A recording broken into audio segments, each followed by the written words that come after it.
Hello everyone, welcome to Tejas cloud kitchen. ఇవాళ ఒక snacks item తోటి నేను మీ ముందుకు వచ్చానండి. అదే ఆలు మరియు చిలగడ దుంప మిక్చర్ని ఎలా తయారు చేయాలో చూపిస్తానండి. దానికోసం ఇక్కడ నేను 4 ఆలులను ఒక చిలగడ దుంపని తీసేసుకొని ఈ విధంగా చెక్కు తీసేసుకుంటున్నానండి. మొత్తం ఈ విధంగా చెక్కు అనేది తీసేసుకొని శుభ్రం చేసి పక్కన పెట్టేసుకోవాలండి. ఇప్పుడు ఆలు చిప్స్ కట్టర్ని తీసేసుకొని ఈ విధంగా ఆలుల్ని స్లైసెస్గా కట్ చేసుకోవాలండి.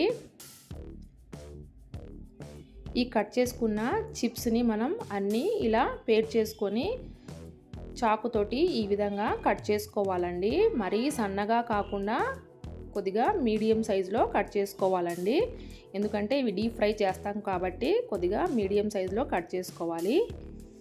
ఇలా కట్ చేసిన ఆలుల్ని వాటర్లో వేసుకోవాలండి, లేదంటే ఇవి నల్లగా అయిపోతాయి కాబట్టి కట్ చేసిన వెంటనే వాటర్లో వేసుకోవాలి. ఇప్పుడు ఈ కట్ చేసిన ఆలు మరియు చిలగడ దుంపను ఇలా స్టైనర్లో వడగట్టేసుకోవాలండి. వాటర్ అనేది మొత్తం లేకోకుండా వడగట్టుకోవాలి. ఇలా వడగట్టిన ఆలుల్ని ఒక పొడి క్లాత్ మీద 1 అవర్ వరకు ఈ విధంగా ఆరబెట్టేసుకోవాలండి. లేదంటే టిష్యూ ఉంటే టిష్యూతో కానీ తుడిచేసుకోవచ్చు తడి లేకోకుండా. ఇందులోనే చిన్న అల్లం ముక్కను కూడా తురిమేసేసుకొని ఆలుతో పాటే ఆరబెట్టేసుకోవాలండి 1 అవర్ వరకు. ఆలు అనేది ఈ విధంగా ఆరిపోయిందండి తడి లేకోకుండా. ఇప్పుడు డీప్ ఫ్రైకి స్టవ్ ఆన్ చేసి ప్యాన్ పెట్టి తగినంత ఆయిల్ వేసేసుకొని ఈ విధంగా సిమ్ములో పెట్టేసుకొని ఈ చిప్స్ని ఫ్రై చేసుకోవాలండి. లో టు మీడియం ఫ్లేమ్లో పెట్టుకుంటూ ఫ్రై చేసుకోవాలి, ఎందుకంటే మాడిపోతాయి కాబట్టి కలుపుతూ ఫ్రై చేసుకోవాలి ఈ విధంగా. ఇప్పుడు ఇందులోకి కొన్ని పల్లీల్ని కూడా యాడ్ చేసుకోవచ్చండి. డ్రై ఫ్రూట్స్ ఏవి ఉంటే అవి యూస్ చేసుకోవచ్చు. అలాగే చిత్తకొట్టిన వెల్లుల్లిపాయని కూడా వేసుకొని ఫ్రై చేసుకోవచ్చు. వెల్లుల్లిపాయ వద్దు అనుకుంటే స్కిప్ చేసుకోవచ్చు. పల్లీలు అయితే ఈ విధంగా వేగిపోయాయండి.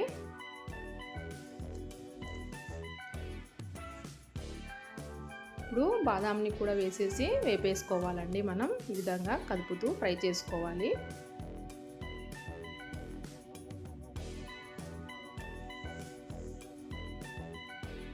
బాదాం కొద్దిగా టైం పడుతుందండి ఫ్రై అవ్వడం కోసం, చూసి కొద్దిగా ఫ్రై చేసుకోవాలి. ఇప్పుడు కాజుని కూడా ఫ్రై చేసేసుకోవాలండి. ఇలా కలుపుతూ ఫ్రై చేసేసుకోండి, తొందరగా వేగిపోతాయి కాజు అనేటివి.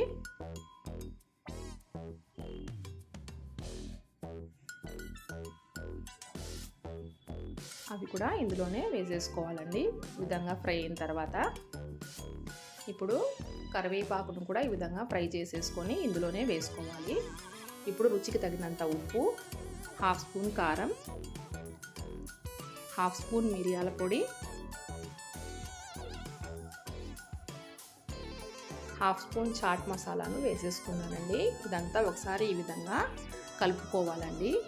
ఈ పొడులన్నీను ఈ మిక్చర్కి పట్టే విధంగా కలుపుకోవాలండి. కరకరలాడే ఆలు మిక్చర్ రెడీ అండి. ఈ మిక్చర్ పెద్దల నుంచి పిల్లల వరకు కూడా ఇష్టంగా తింటారండి. ఈ వీడియో మీకు నచ్చినట్లయితే please like, share and subscribe to our channel.